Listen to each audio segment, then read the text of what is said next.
Assalamualaikum warahmatullahi wabarakatuh. Ya Rabbi bil Mustafa balligh maqasidana waghfir lana ma madha ya wasi'al karami. Ya Rabbi bil Mustafa balligh maqasidana waghfir lana ma madha ya wasi'al karami. Wal habibul ladzi turja syafa'atuhu likulli hauli minal ahwali muqtahimi. Ya Rabbi bil Mustafa balligh maqasidana waghfir lana ma madha ya wasi'al karami. Maulaya shalli wa sallim daiman abada alal habibika khairil khalqi kullihim. Ya Rabbi bil Mustafa balligh maqasidana waghfir lana ma madha ya wasi'al karami. Allahumma salli wa sallim wa barik alaihi wa ala alihi. Alhamdulillahilladzi an'ama alaina bi ni'matil imani wal islam. Asyhadu an la ilaha illallah wahdahu la syarikalah wa asyhadu anna sayyidana wa nabiyyana Muhammadan abduhu wa rasuluh la nabiyya ba'dah. Allahumma salli wa sallim wa barik wa karim ala sayyidina Muhammadin sayyidil anbiya'i wal mursalin wa ala alihi wa sahbihi ajmain, amma ba'du. Hadratal mukarramin wal mukarramat, para bapak, para ibu, jamaah salat subuh Masjid Al-Murtadha yang senantiasa dirahmati Allah Subhanahu wa taala. Pertama tentunya tiada kata yang paling indah untuk kita ucapkan di awal daripada memasuki waktu siang ini. Kita sudah melaksanakan sholat subuh berjamaah, merupakan suatu kemuliaan fadl dari Allah Subhanahu wa taala yang diberikan kepada kita semuanya, karena tidak semua umat Islam itu bisa melaksanakan sholat subuh berjamaah. Betul apa betul? Hanya orang-orang yang istiqomah saja Bapak Ibu. Padahal fadilah keutamaan sholat subuh itu sangat besar sekali, baik barokah untuk di dunia maupun barokah untuk akhirat. Sekarang begini Bapak Ibu, orang mau nyari uang, orang mau nyari rizki, nyari penghasilan saja, kalau telat itu biasanya mengurangi penghasilan. Orang belanja di pasar, ya itu lari-lari pagi-pagi untuk mendapatkan belanja yang terbagus, yang terbaik, karena sudah ditunggu para pelanggannya. Orang bekerja di kantor, ketika dituntut untuk disiplin, maka harus lebih awal berangkat. Begitu juga kita beribadah, kita berkhidmat kepada Allah yang tujuannya bukan hanya untuk mencari keberkahan dunia, tetapi juga untuk keselamatan akhirat. Maka beruntung bagi orang-orang, bagi umat Islam yang pagi-pagi sudah mandi, sudah sholat sunnah hajat, sholat sunnah tahajud, dilanjutkan pergi ke masjid. Ya, langkahnya kita Bapak Ibu dari rumah menuju masjid ini itu satu langkah sudah dihitung pahala. Betul apa betul? Hanya orang yang beriman yang yakin ya Pak ya. Kalau nggak yakin, kalau nggak percaya ya itu namanya bukan orang beriman ya. Kalau nggak percaya ya taruhannya mungkin kalau mati dulu baru percaya ya Pak. Tapi setelah mati nggak bisa balik lagi ke alam dunia.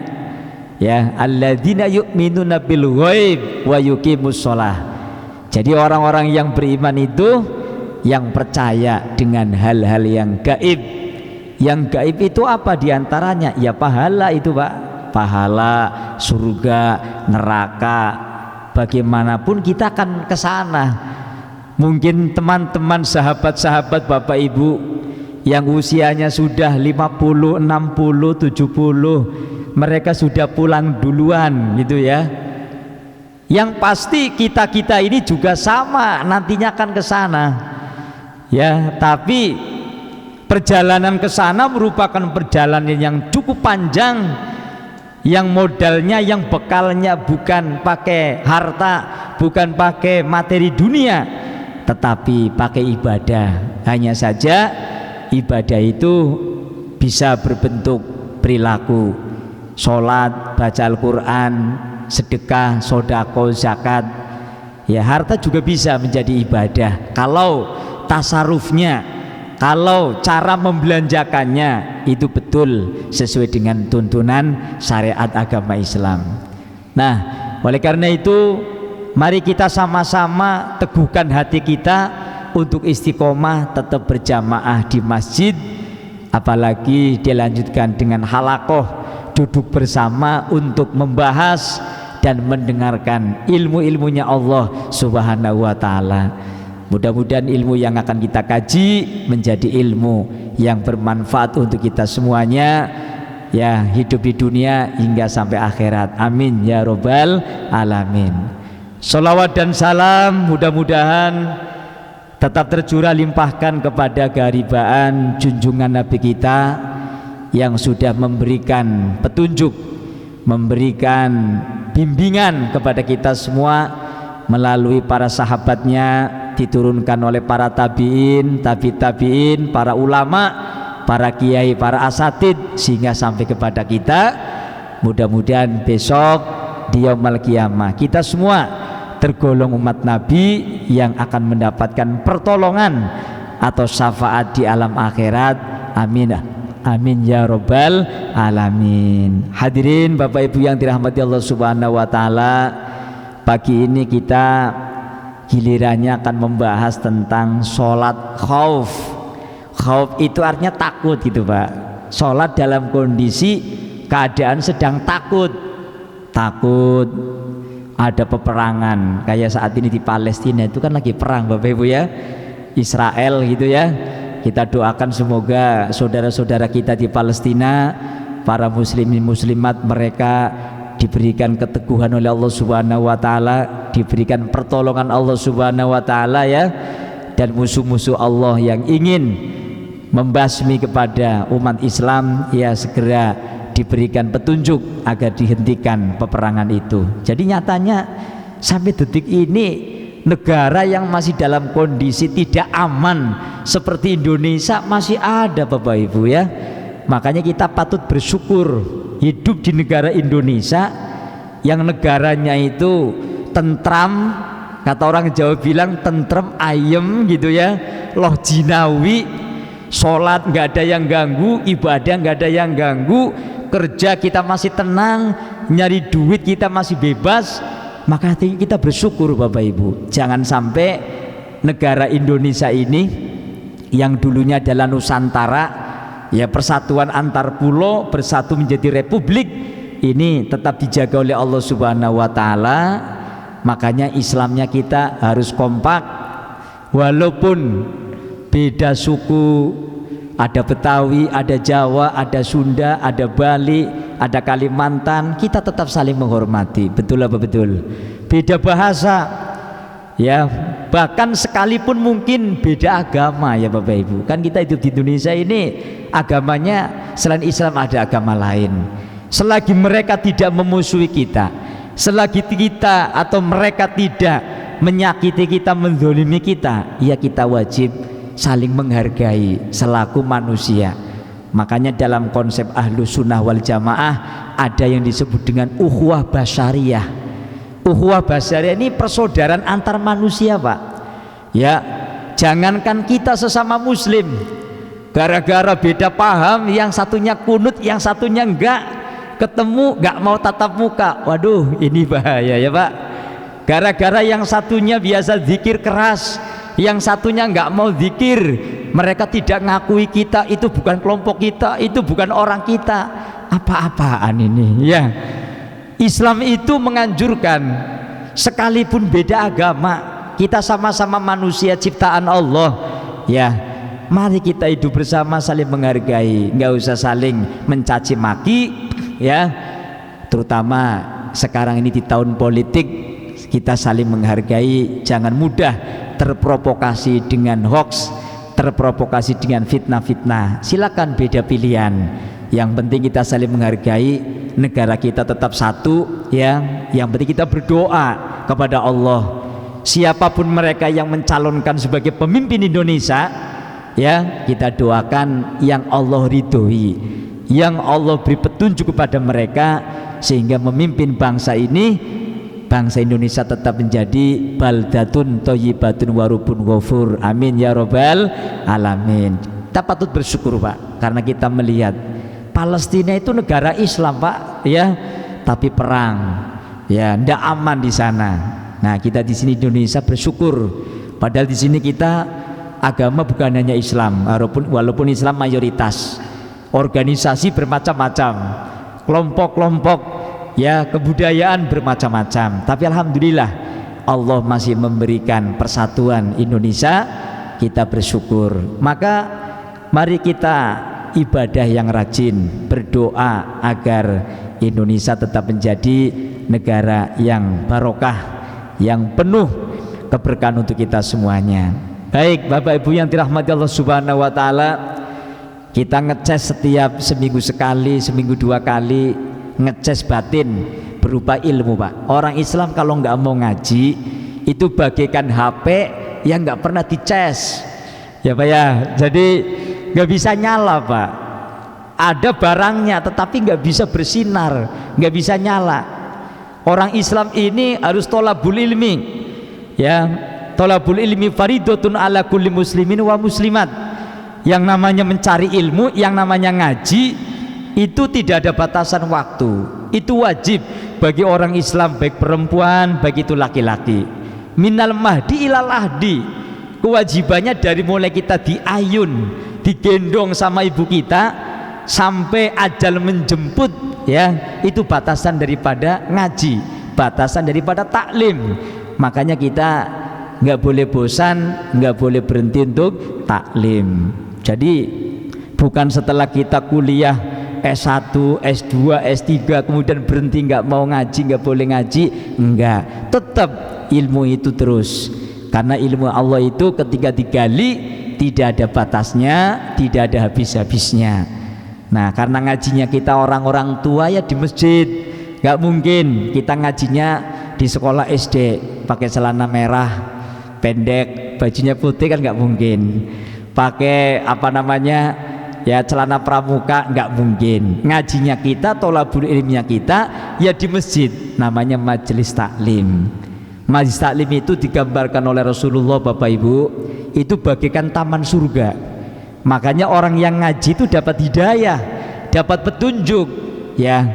Kata Rasul pada sahabat, ya Rasulullah, wahai sahabat, ya kaum muslimin, kata Nabi, wahai kaum muslimin, wahai kaum sahabat, ketika kalian jalan kemudian menjumpai taman surga, berhentilah. Nah, sahabat bingung, apa itu taman surga? Ya Rasulullah, wahai Rasul, apa itu taman surga? Taman surga itu, Raudhatul Jannah itu adalah majlisul ilmi, majlis ilmu. Jadi namanya taman surga kan indah Bapak Ibu. Kalau kita ngaji di masjid taklim, berarti kita sudah memasuki pintu-pintunya surga yang indah.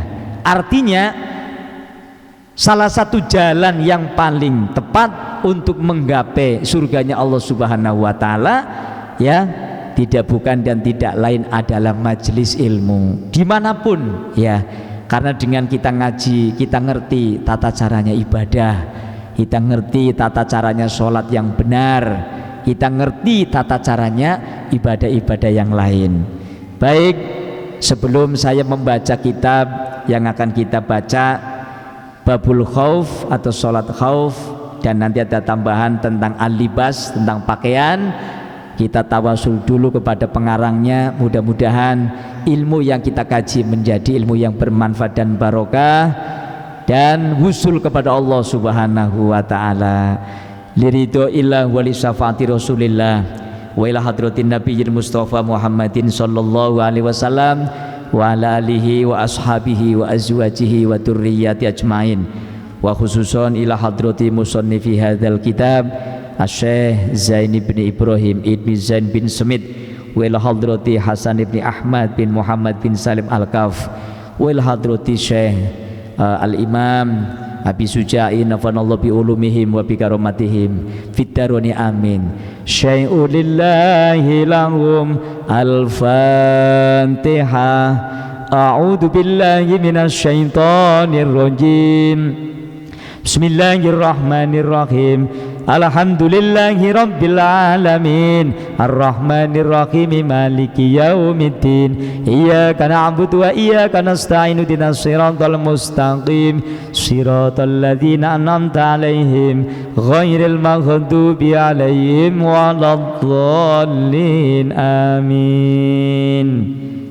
Nah, kita lihat teks daripada bab sholatul khauf Bapak Ibu ya. Bahasanya Arab semua nggak apa-apa ya Bu, Pak, saya artiin kan gitu. Bismillahirrahmanirrahim. Kalau kemarin kita sudah membahas sholat istisqa, sholat minta hujan sudah. Kita sudah membahas tentang sholat jamak dan sholat qashar sudah. Ada lagi sholat id, idul fitri, idul adha sudah. Jadi sholat itu macamnya banyak Bapak Ibu ya. Sholat itu pada intinya komunikasinya kita dengan Allah, hubungan kita dengan Allah, pendekatan kita dengan Allah untuk menggapai surganya Allah Subhanahu wa taala dan keberkahan hidup di alam dunia. Semakin banyak kita dekat dengan Allah, hidup kita semakin tenang. Betul apa betul Bapak Ibu ya. Kita kalau menikmati sholat itu hatinya tenang Pak. Kita sudah sibuk ngurusin dunia, ngurusin kerjaan, problem-problem dunia. Allah mengingatkan, duhur suruh sholat, sholat Pak. Nah kalau kita sudah sholat, menghadap Allah, khusyuk, maka semua itu akan menjadi selesai, akan tenang.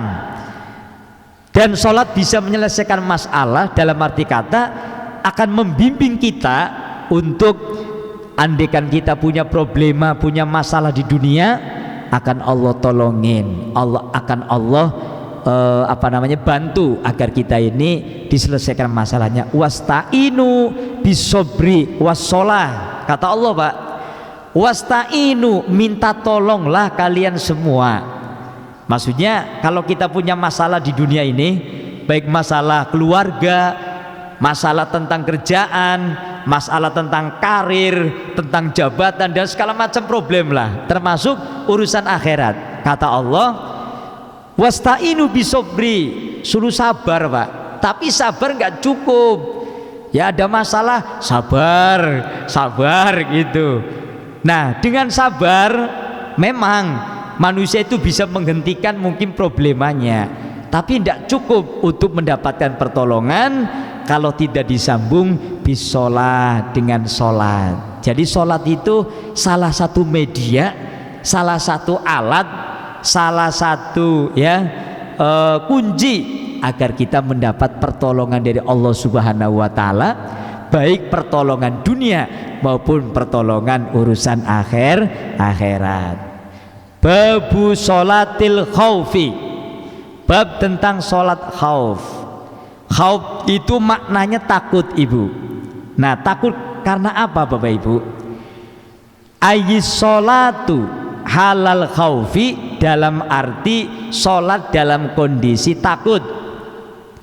Wal muradu bil khaufi, yang dimaksud dengan takut khauful aduwi, yang pertama dikarena ketakutan ada musuh Bapak Ibu. Ya, contohnya kondisi perang itu kan ada musuh.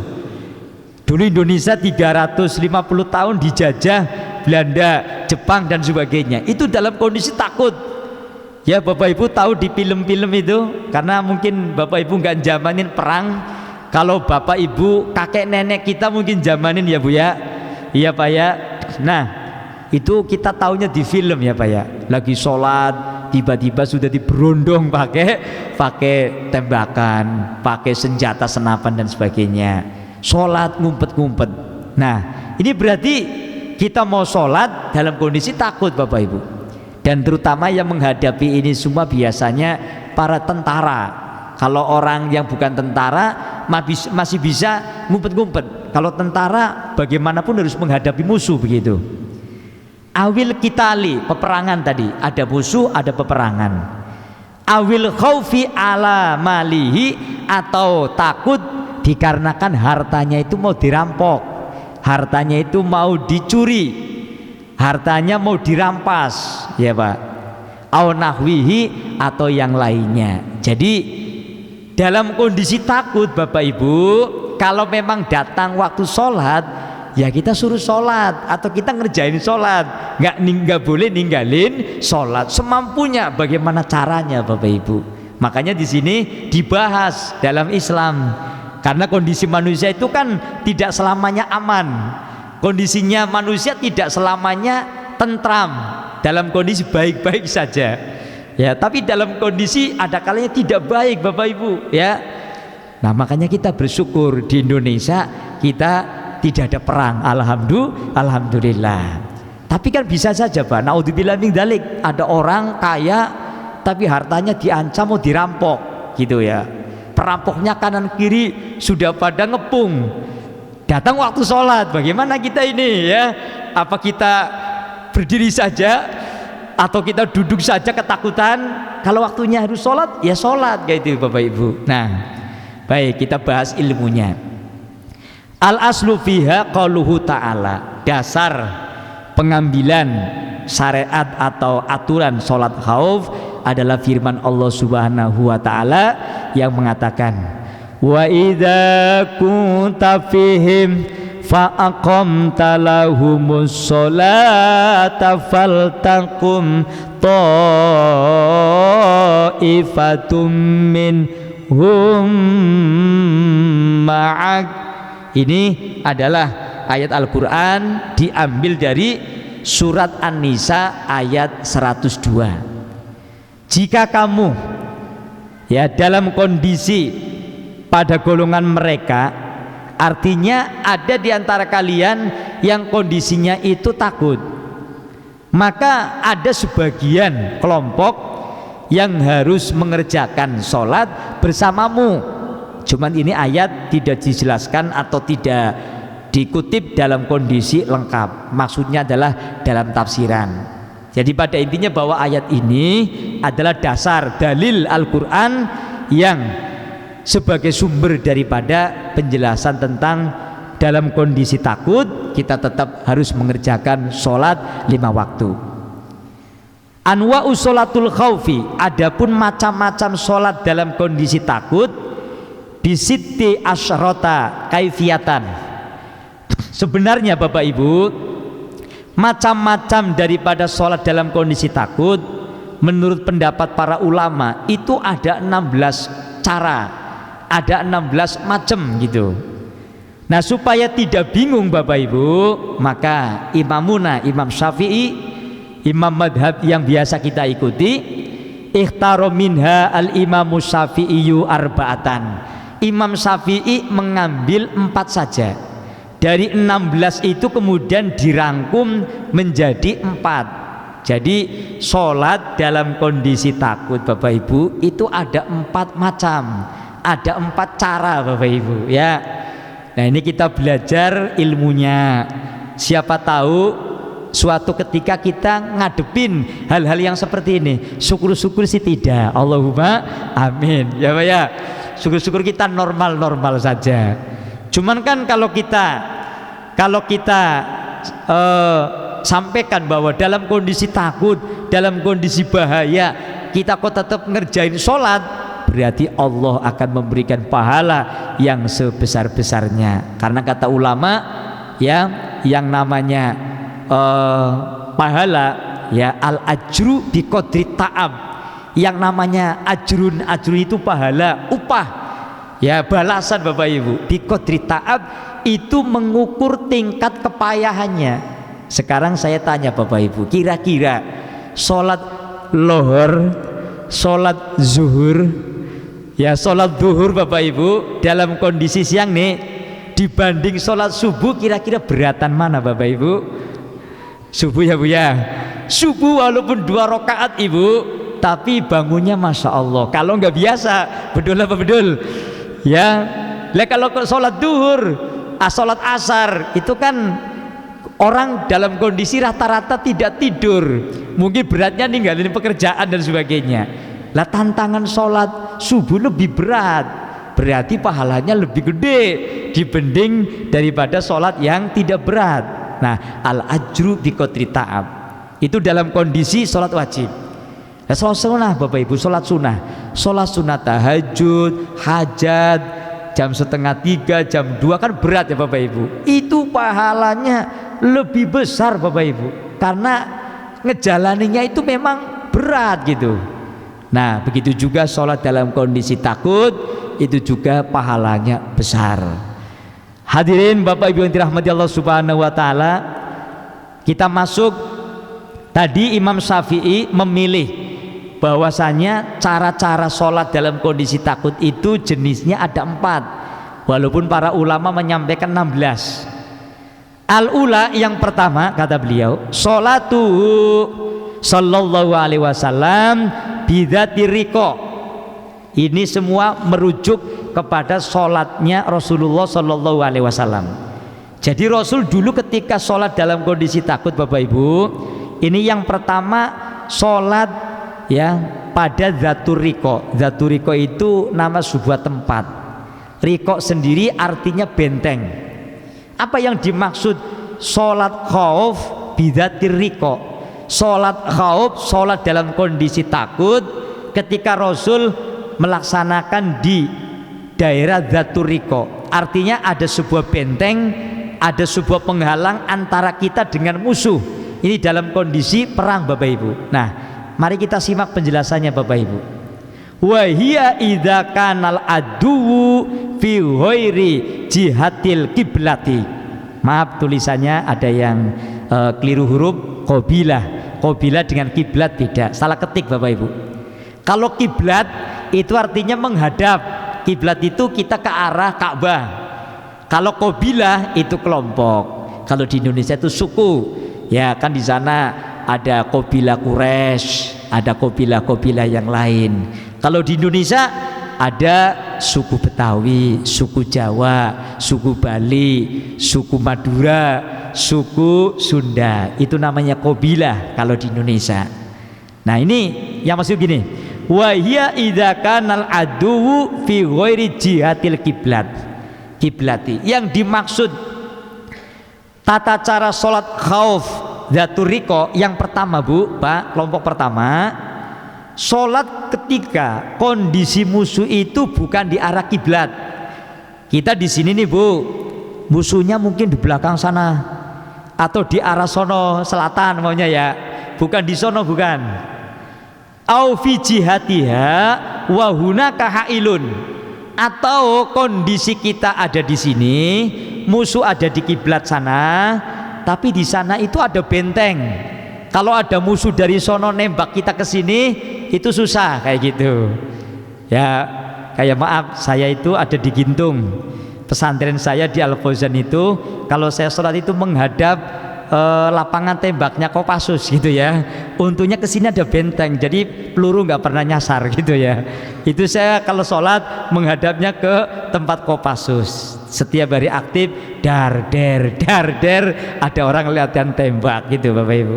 Nah, jadi saya ulangi lagi, sholat khauf, sholat dalam kondisi ketakutan, ada musuh dalam kondisi perang. Ini tata cara yang pertama Bu adalah apa Pak? Musuh tidak di arah kiblat, atau walaupun di kiblat tapi ada benteng Bapak Ibu, ada penghalang, ada hail. Bagaimana tata cara sholat yang model kayak begini? Kita ikuti keterangannya. Wasumiyat bidzalika li annahum raqa'u biha royatihim. Dikatakan dengan sholat zaturiko, cara yang pertama ini karena memang di situ ada benteng sebagai penghalang. Kaifiyatuha, tata caranya Bapak Ibu. Nah ini mohon maaf, kita bayangin kondisi sholat ini bukan untuk sholat umum, tapi untuk para tentara-tentara yang lagi perang Bapak Ibu. Tapi juga bisa untuk para orang awam yang memang kondisinya di sana ada musuh, kita di sini ya tinggalnya di sini umpamanya. Yufarriqul imamu al jaisa firqataini. Kalau musuh bukan di arah kiblat atau di arah kiblat tetapi ada benteng, ada penghalang, maka imam sholat ketika mau sembahyang, ketika mau sholat itu bikin dua kelompok Bapak Ibu. Sholatnya gantian maksudnya, tapi gantian yang kayak apa? Imam gini, sini para tentara kelompok A, sini tentara kelompok B gitu ya. Yang pertama dibikin apa Bapak Ibu? Firqotun yastakbilunal adwa wayah rusuna. Tentara-tentara kelompok pertama Bapak Ibu disuruh berdiri ya menghadap musuh. Jadi mereka biarin, jangan sembahyang dulu ya. Mereka disuruh menghadap musuh dulu. Siapa tahu nanti kelompok kedua lagi sembahyang, ada tembakan ke sini begitu ya. Firqotun yastakbilunal adwa wayah rusuna. Kelompok pertama ini nggak boleh sembahyang dulu, nggak boleh sholat dulu Bu, suruh jaga. Wa firqatun yusalluna ma'ahu ar-rakaatal ula. Lah kelompok kedua ini Bapak Ibu, tentara-tentara kelompok dua ini sembahyang dulu, sholat dulu rakaat pertama. Nah di sini Bapak Ibu biar kita paham. Fa idza qomal imamu li rakaati saniyah. Ketika imam sudah sholat untuk rakaat yang kedua, maaf, jadi dua tentara ini dibagi dua Bu. Tentara yang pertama disuruh jaga dulu menghadap kiblat sana, takutnya ada musuh nyerang ke sini. Nah kelompok kedua sholat bareng sama imam. Lah begitu imam itu mau masuk rakaat kedua, maka apa? Nawu al mufaraqata wa atammu li anfusihim. Kelompok pertama ini disuruh mufaraqah, sholat sendiri. Imamnya tetap sholat. Ini contohnya sholat 2 rakaat, berarti sholat subuh Bu ya. Jadi imam sholat sama kelompok pertama ya, berarti kan jamaah Bu. Jadi di sini betapa pentingnya itu sholat dan dianjurkan berjamaah Bapak Ibu. Imam sholat dulu sama kelompok pertama dapat 1 rakaat. Lah break setelah imam mau memasuki rakaat kedua, jamaah kelompok pertama disuruh mufaraqah. Maksudnya disuruh sholat sendiri, tidak usah sama imam, tapi imam tetap nunggu kelompok kedua bergabung Bapak Ibu. Nah ini wa yusallimuna summa yadhabuna ila jihatil aduwi wa yahrusuna. Jadi kelompok pertama berjamaah dengan imam hanya 1 rakaat. Setelah itu kelompok kedua menyelesaikan 1 rakaat lagi, kemudian salam, mereka suruh jaga gantian. Lah kelompok kedua baru merapat ke imam yang tadi. Imam posisinya tetap berdiri, jangan ruku dulu, masih nunggu kelompok pertama. Paham ya Bu ya? Paham ya Pak ya? Nah begitu. Habis itu apa? Lanjutannya tadi summa yadhabuna ila jihatil adwi wa yarusuna summa ya'tinal ladina kanu yahrusuna fayusalluna mal imam ar-raka'ata saniyah summa tatimu li nafsiha bidunil mufaraqati wa yang tadru al imamu fayusallimu bihim. Imam yang pertama, rokat pertama berjamaah dengan kelompok yang pertama, imam tetap standby. Kelompok yang kedua kemudian meneruskan rokaatnya sendiri. Habis itu salam.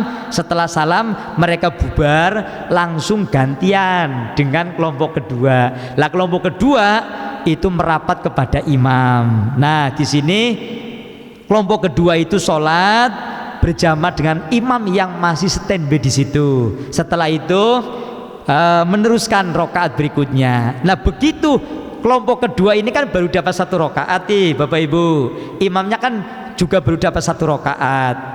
Untuk supaya salamnya bareng, imam duduk dulu jangan langsung salam. Lah kelompok kedua ini lanjut rokaat kedua Bapak Ibu ya. Lah begitu sudah dapat 2 rokaat semua, baru salam bareng-bareng. Berarti kelompok pertama ya dapat sholat berjamaah juga walaupun 1 rokaat. Kelompok yang kedua juga sama, bisa berjamaah dengan imam. Ini kaifiyah tata cara yang pertama. Paham ya Bapak Ibu ya? Nah ini adalah sholat khauf dalam kondisi takut yang disebut dengan bidzatir riqa, dalam kondisi memang ada bentengan. Ini yang pertama Bapak Ibu. Baik. Nah, kita lanjut. Wa hadhil kaifiyatu takunu fi sholati tsunaiyati.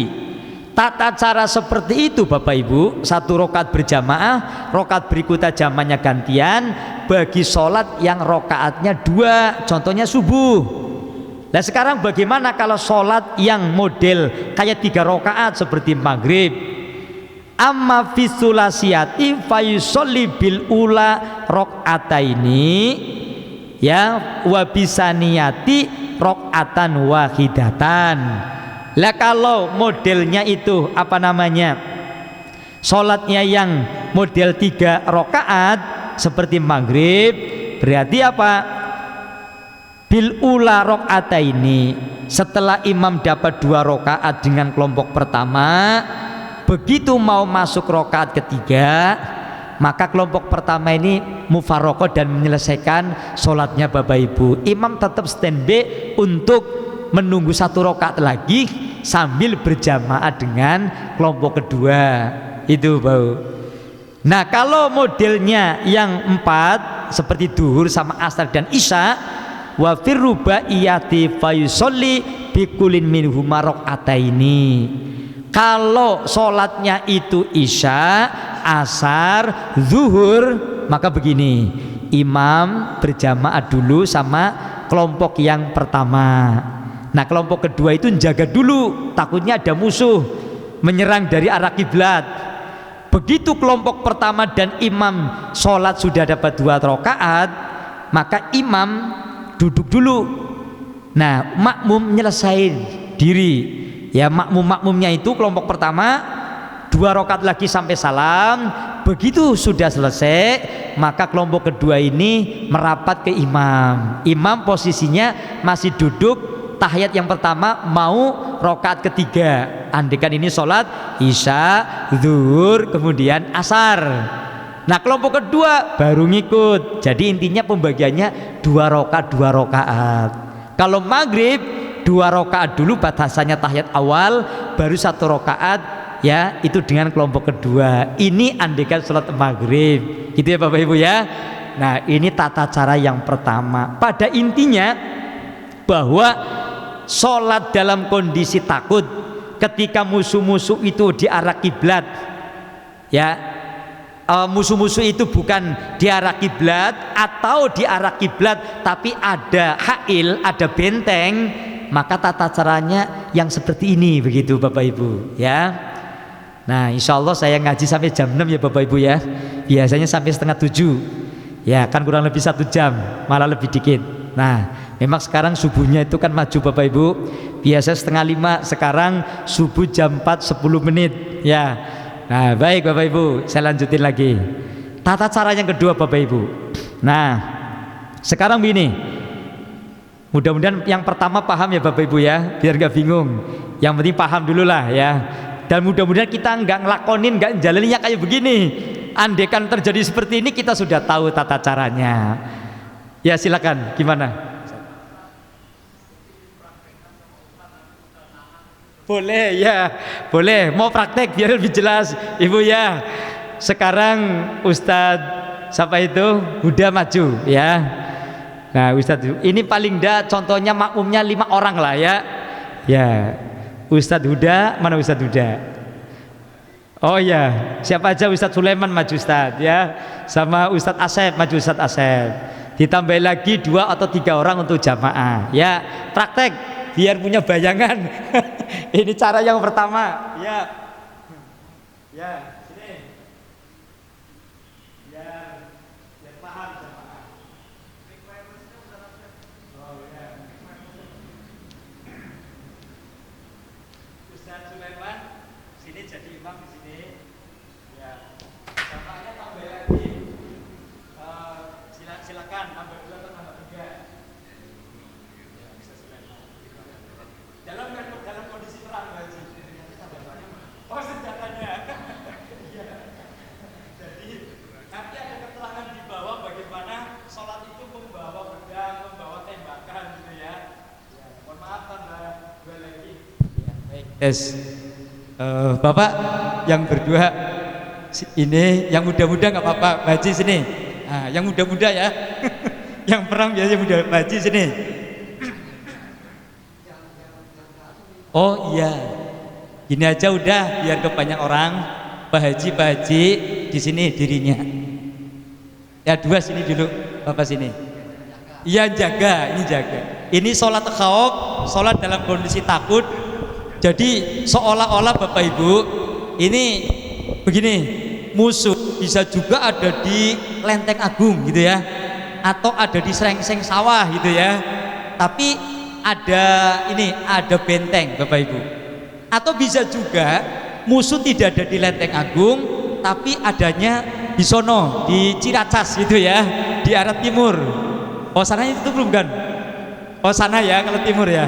Nah, jadi intinya musuh itu sholat yang model seperti ini, musuh bukan di arah kiblat atau di arah kiblat tetapi ada benteng pengaman gitu. Nah mohon maaf, Ustadz Haji Sulaiman ini jadi imam Pak Ustadz. Ini praktek subuh dulu katakanlah gitu ya. Pak Ustadz sholat subuh dulu. Ini Pak Haji lagi megang senjata gitu ya. Gitu, megang senjata. Nah anggap aja ini banyak Bapak Ibu. Nah ini kelompok pertama, firqah awal, ini firqah sani. Jadi tentara itu dibagi menjadi 2 kelompok. Kelompok 1, kelompok 2 ada imam. Sholatnya gantian dalam kondisi jamaah.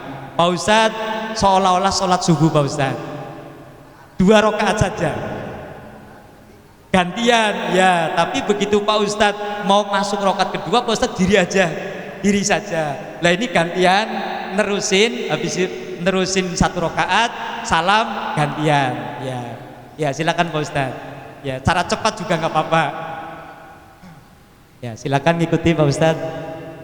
Ini contoh sholat subuh yang 2 rakaat ya Bapak Bu. Ya silakan gerakannya ngikuti seperti biasa.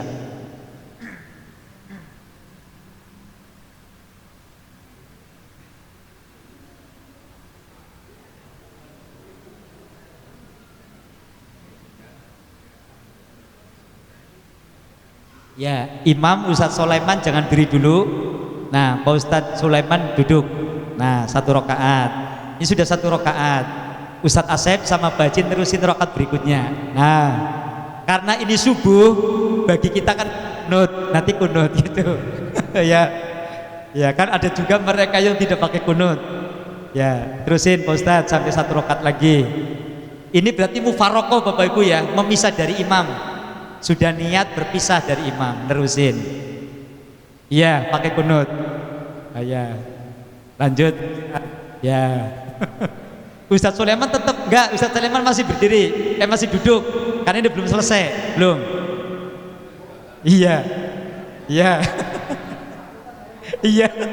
Nah, ini sudah kunut, 2 rakaat selesai. Nah, salam. Nah, Pak Ustadz Sulaiman standby dulu. Pak Haji sama Ustadz Asep langsung gantian ke sana.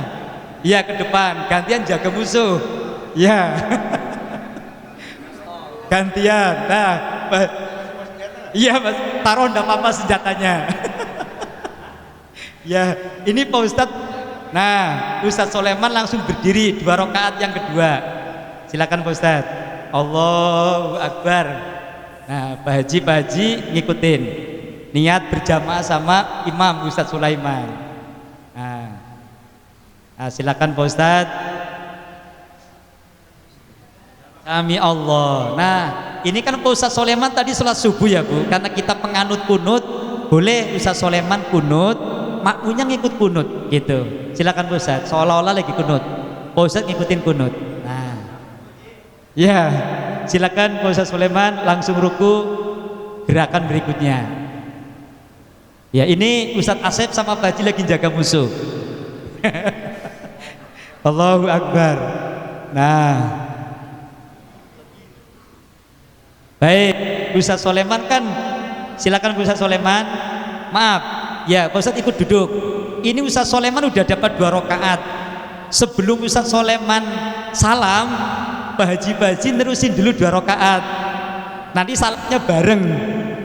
Ya, Pak Haji diri lagi, nerusin 1 rakaat lagi. Ya, 1 rakaat.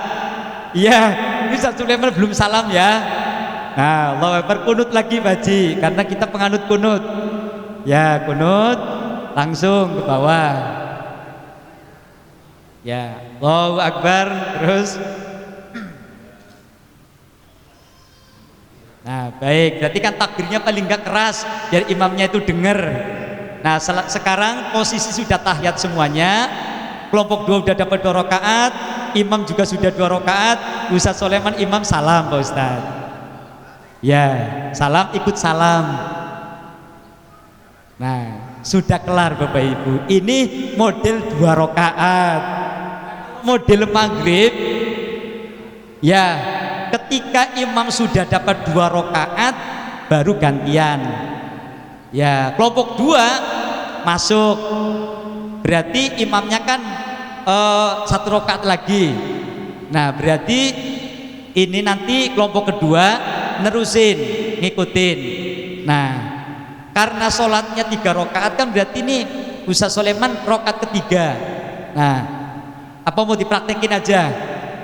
Ya, udah cukup ya Bu ya. Ya, intinya batasannya kalau sholat maghrib itu pergantiannya di tahiyat awal. Nah, kemudian nanti makmumnya 1 rakaat lagi gantian. Kelompok kedua masuk, imamnya diri, makmumnya juga ikut diri, ngikut. Nah, begitu dapat 1 rakaat, ini nerusin dulu. Ya, berarti 2 rakaat lagi. Nah, ketika sholat isya, asar, zuhur yang 4 rakaat, 2 kayak tadi ya Bu. Kalau tadi kan cuma 1-1. Nah, kalau yang 4 rakaat 2 pergantiannya. Nah, yang terakhir pada intinya imam sama makmum kelompok kedua salamnya bareng. Jadi kondisinya tetap dalam kondisi jamaah, begitu. Paham Bapak Ibu? Ya, silakan Pak Ustadz. Oh ya, aman. Ya alhamdulillah nggak ada yang nyerang. Iya ya. Ya, ini. Iya. Aman. Iya. Gimana Pak Haji? Ini cara kedua mau diterusin? Atau cukup? Kalau cukup besok kita bahas lagi Pak Haji ya. Iya. Ya, saya minta ridhonya jamaah saja. Biar ikhlas, soalnya waktunya maju ya. Baik Bapak Ibu, alhamdulillah. Itu praktek pertama. Insya Allah kalau besok bingung ya kita praktek lagi. Sebab ini ada 4 kaifiah. Termasuk bukan hanya kondisi perang Bapak Ibu, kondisi maaf, naudzubillah, seseorang rumahnya dikepung sama musuh, dikepung sama perampok. Nanti gimana tata cara sholatnya? Nah, apa sambil lari-lari atau sambil apa? Nanti ada pembahasannya. Baik Bapak Ibu, sekarang kalau pertanyaan bagaimana Bapak Ibu, masih ada atau cukup? Cukup ya. Nah, kalau cukup kita akhiri dengan doa, mudah-mudahan menjadi ilmu yang bermanfaat bagi kita semakin luas dan ini sangat berpahala. Amin amin ya rabbal alamin. Al-Fatihah. A'udzubillahi minasyaitonirrajim. Bismillahirrahmanirrahim. Alhamdulillahirabbil alamin arrahmanirrahim maliki yaumiddin. Iyyaka na'budu wa iyyaka nasta'in ihdinas siratal mustaqim siratal ladzina an'amta 'alaihim ghairil maghdubi 'alaihim waladdallin. Amin. Wa'fu anna ya karim wa'fu anna ya rahim irhamna bi rahmatikal wasi'ah. Allahumma bihaqqil Fatihah wa bisirril Fatihah wa bi karamatil Fatihah wa bi mu'jizatil Fatihah. Allahumma barik lana fi ta'limina wa barik lana li ulumina wa barik lana li auladina wa li dzurriyyatina wa li jama'atina wa li majlisina wa li masjidina bi rahmatika ya arhamar rahimin. Da'wahum bika subhanakallahumma wa tahiyyatuhum bika salam wa akhiru da'wahum anil hamdulillahi rabbil alamin. Qabul wallahul muwaffiq ila aqwamit thoriq. Wassalamualaikum warahmatullahi wabarakatuh.